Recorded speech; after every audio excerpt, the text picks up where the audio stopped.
Hello, welcome to Lemon Stews, where we talk anything and everything entertainment. I'm, of course, the Lemon himself, Zeke Lemon, and this is my review for the Acolyte Season 1 Finale, Episode 8. But before we get into that, let's get the house clean out of the way, shall we? I'm going to leave a like, comment below, let me know your thoughts on this week's Acolyte episode, and of course the season overall, now that it is done. And of course, hit that subscribe button as it helps me grow into my YouTube career. I would greatly appreciate it. Now it's all out of the way, let's get into the review, shall we? So, look, I haven't been shy from it for all 8 weeks. This show has been very rocky for me. There have been some episodes that I really like episode 1, 2, and 5. There are some episodes that I think that were very questionable, mainly within their placement, 3 and 7. Overall, still pretty decent episodes. Then there are some episodes that I just thought were absolutely awful, like 4 and 6. Well, 4 was just not great, but 6 was bad, in my opinion. And then we get to this episode. And I gotta say, this was probably a culmination of like all of that into one, which is very fitting since it was the season finale. There were some decisions in this episode that I thought were really good, and there were just some moments in this episode that I just thought were just not, like the flip-flopping within the girls and just their decision makings. It was just so frustrating. Like this whole thing with May of how, all right, I'm gonna kill these Jedi. They killed my family. Rightfully so after episode 7. Well, not rightfully so. It's never good to murder someone. Well, it's a debatable topic. It depends on the context. But you can understand why she would want revenge, is what I'm saying. Gets to episode 4. You know what? I'm turning good. Going to the light side. It's immediately dropped in episode 5, and then she's immediately back to being bad. Whatever. You know, I learned to accept that like 2 weeks ago. Then she has the moment. No, I don't want to kill him. Like, what the hell is this? Then, look, this whole episode was building up to Osha becoming the Acolyte, right? She was the main character. The show was called Acolyte. May was a red herring. Osha was going to be the Acolyte. It was the obvious thing to do, so you obviously do it. Osha kills Soul. The girls get away. They had their moment. They embrace their sisters. Sith's like, yo, we gotta go. Jedi are coming. Like, does it have to be like this? May's like, what do you want to do?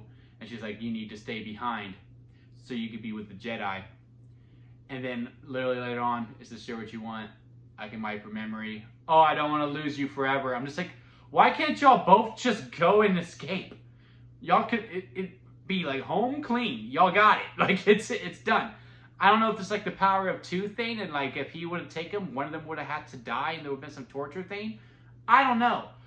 It wasn't made completely clear, but that type of stuff just really frustrated me. And there was a lot of moments like that. Like also, why was the tracker destroying the ship when Soul was on the spaceship chase with May? Again, all of these decisions and the blocking, it was just very infuriating. With that being said, the lightsaber fights and the fight that we were really building up to with the Sith and Soul, spectacular. Really liked it. I mean, the crouching tiger, hidden dragon thing when they both jump out of the hallway that was on the 2nd floor and then they jump down. That was a little weird. The wire work was a little questionable there to me personally, but overall, lightsaber fight was spectacular, and the fight between May and Osha was also great. It kind of reminded me of AEW, and you know, if you're a wrestling fan and you do watch AEW, you know what kind of match I'm thinking of, and those are very entertaining. I liked all the choreography within it. I also liked everything within the back half after the death of Soul, which was very questionable because at some points I thought, okay, this show is overstaying its welcome. Osha became the Acolyte, lightsaber turned red, she's on the dark side, she's going with him, whatever. Bada bing, bada boom. We wrapped up. There are still some things unanswered, but hey, it is what it is. The main story is complete. Then they went to the, all right, let's set up a 2nd season. And with how back and forth I've been with this whole entire season, guys, I wasn't fully bought into wanting a season 2, to be completely honest. However, after the things they set up, which it kind of became clear that the Knight, the green girl, and the Sith have a connection. I was like, I don't know why they're keeping her in if she doesn't have a connection to someone, and it was to the Sith. Okay, cool. I'm curious to see where that goes. and to see those characters interact. I am.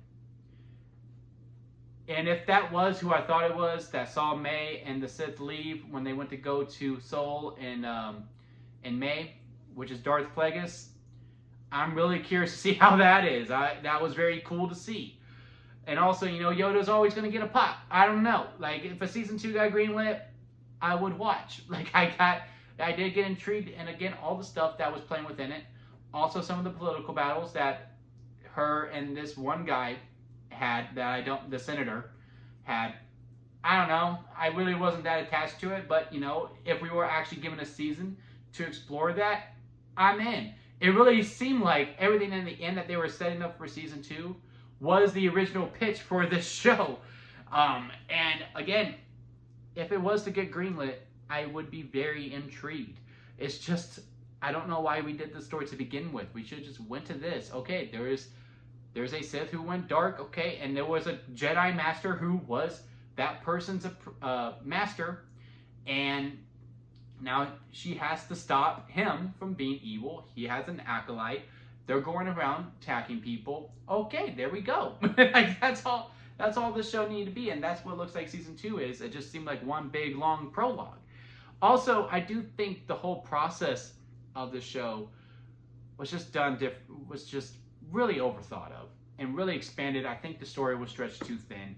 Either one, they should have dropped this all at once, where it did feel like one movie. Like, I am curious to go back and watch it as one giant binge as opposed to going to week, because a lot of momentum just got stopped. Like, it took me a minute to fully get invested into this episode, because episode 7 was a flashback, and I was like, okay, now we're moving forward. It was like a bunch of whiplash, as opposed to if I was to watch episode 1 through episode 8 in one sitting, as if it was a Stranger Things or something like that. I think I would be able to consume it a little bit more and really process everything, because it would have played like a movie. Also, I don't think we needed 2 flashback episodes, and also maybe at the end of the day, this should have been just a movie. A 2 hour and 30-minute movie with this story probably would have been stronger than, again, I just think it's stretched a little bit too thin. Again, enough to be intriguing for me to want a season 2, or to be at least, like, I'm not saying like, oh, I need it now. I'm just saying if a season 2 got greenlit, I'd be like, okay, I will watch. But am I going to sign a petition for it? No. Am I going to be like, when's season 2 coming out? No. But again, if it does happen, I am intrigued. And overall, at the end of the day, I do give The Acolyte a positive review. I would say, yeah, give it a shot.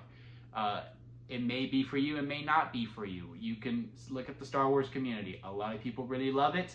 A lot of people really hate it. And then there's me, who's kind of in between, because some episodes deliver better than others. And then again, it just goes down to pacing for me, where I just wasn't able to fully engage to it. Again, like, we'll take 3 steps forward and then 2 steps back, and sometimes we just stand still. In some ways, the show was frustrating. It was a very rocky ride, but at the end of the day, I do want to keep going. And that is what a show needs to do, especially if they want a season 2, a season 3, and so on and so forth. But yeah, let me know what y'all thought about it. Comment below. Let me know. Leave a like if you didn't make it this far. I would greatly appreciate that. And of course, hit that subscribe button. And don't forget to squeeze the day, guys, because life is too short not to live it to your full potential. So squeeze everything that you can out of it. And until next time, I'll see you here at Lemon Studios.